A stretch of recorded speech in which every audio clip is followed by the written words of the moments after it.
Hello po mga kapraps. Pupuntahan po natin ngayon ng isang property na for sale dito sa bayan po ng Pila, Laguna. Ito pong direksyon na ito ay papuntang town proper ng Pila. Siguro nasa mga 12 minutes travel time nasa bayan na tayo ng Pila, Laguna. So ito yung kalsada mga kapraps. Barangay road po ito. Kung mapapansin nyo, meron na kayo ditong mga magiging kapitbahay ng mga kapraps, mga bagong gawa lang po yan, mga bagong bili na din po ng mga property, mga rest house mga kapraps. Ayun, may mga rest house. Tapos dito mayroon din na rin uli na ginagawa na rest house. Actually kami nakabenta nito itong mga property na nandito mga kapraps kami nakabenta niyan, yung mga yan sa pamagitan po namin, nabili po nila yan. Tapos ito po yung bagong pinapagawa ng aming buyer din, nabenta din na namin yan. So ang ipapakita ko sa inyo ngayon ay isang farm lot na may sukat po 3,300 square meters. Dito yung madadaanan natin mga property. Dito rin ang mga kaprops. So dito to sa Pila, Laguna. Meron din kami ditong binibenta na 10,200 square meters, isang hektarya mga kaprops. Dito yung mga katabi ninyong property. 3,300 square meters ang ating pupuntahan. At ang kagandahan po, pwede tayong mag-down. Pwede mag-down ng kahit 3 million lang. Yan. Ito'y daanan na po ito pupunta dito sa property. Dito na po mga kaprops, itong may bakod na to. Ito na po ang boundary ng property. Yan, may kasama na tong bahay mga kaprops. At mayroon ng bakod. So galing tayo doon kanina. Tapos ito, simula dito, ito na yung property. Yan, may bakod na yan mga kaprops. Tapos yan, sinisimula na ring bakuran. Yan, may mga poste na po na bakal. Tapos itong bahay na nandito, kasama na po ito sa property mga kaprops. Ang presyo nito ay makikita nyo sa description box at sa title nitong video. Yan, may bakod na kayo dito sa gilid. Ikot ko lang ang camera. So yan, may bagong ginagawang bahay dyan sa harap. May isang punong kahoy dito. Ito, sa katunayan, may backhoe pa nga mga kaprops. Kasi dinidevelop nila itong property. Yan, may bakod na dito. Yan, tingnan nyo mga kaprops. Ang bakod ay bakal na. Yan. So may kasama kami ngayong buyer mga kaprops. Ayun. Bali magti-tripping po kami doon sa 10,200 na farm lot din. Napakaraming tanim na mga lansones. Puno ng lansones mga kaprops. Kung sakaling interested po kayo sa property na ito, pwede nyo kaming kontakin sa mga contact details na nandyan sa inyong mga screen. Meron po tayong Viber, cellphone number, Facebook Messenger, at saka may WhatsApp din po tayo.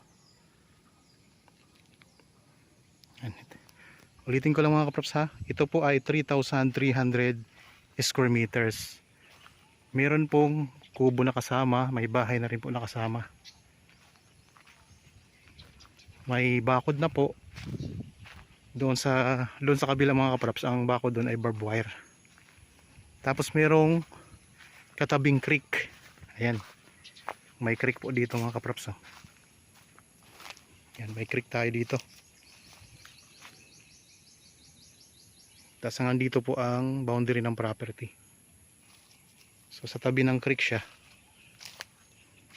Maganda to mga kaprops. Malinis na pati yung property.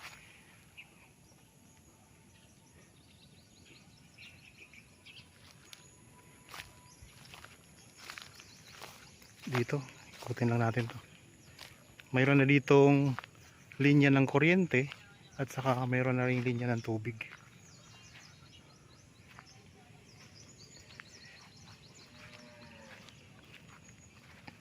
Ngayon ang itsura ng likod ng gilid ng bahay mga kaprops. Tingnan natin ang likod.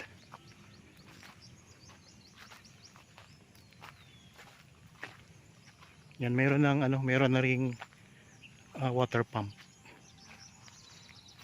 Tapos may puso na rin kayo dito mga kaprops. May puso na rin kayo dito.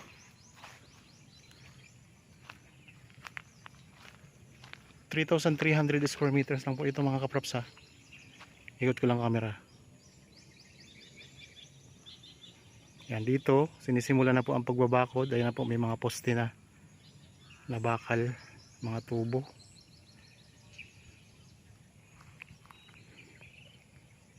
Malinis po ang lupa.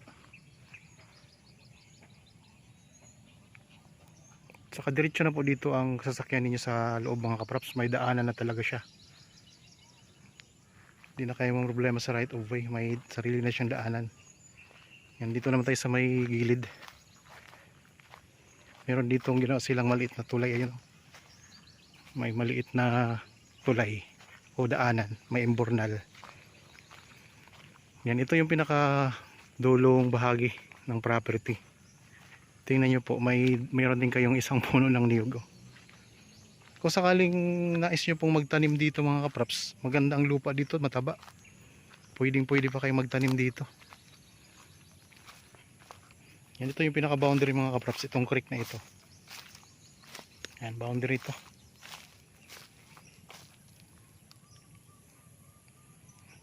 Ayan, daanan ng tubig oh.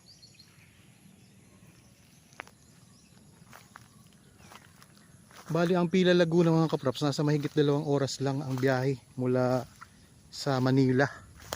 Kaya kung nais nyo pong tumira dito, mabilis lang din naman po ang pagpunta dito. Tapos po ang Pila ay katabi po ng pinakalalawigan o pinakakapital na ng lalawigan ng Laguna, yung Santa Cruz po. Ito yung tulay mga kaprops. Yang creek.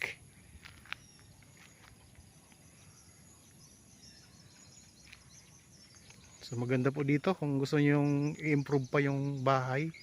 Tayo kayo dito ng rest house mga kaprops. Pwede pa. Ang korte ng lupa po ay kwadrado siya, square. Yan yung korte ng lupa. Ang ganda mga kaprops, malinis na malinis yan. Yan, pwede kayo magtanim dyan kung gusto niyo magtanim ng mga prutas dyan. Pwede.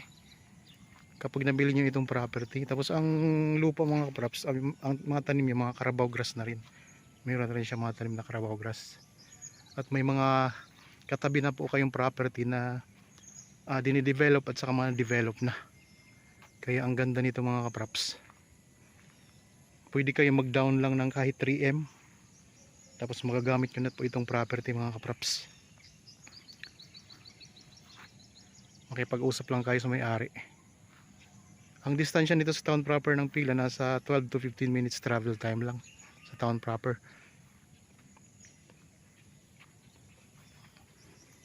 Mayroon ng linya ng kuryente at saka may source na rin po ng tubig.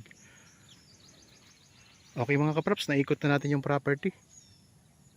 Sana nagustuhan nyo po itong in-over ko sa inyo ngayon. Para po sa mga bago pa lang sa aking channel at napadaan lamang po dito sa aking channel, huwag nyo pong kalimutang mag-subscribe at pindutin na rin po ang notification bell para maging updated kayo sa mga bagong property na i-offer namin.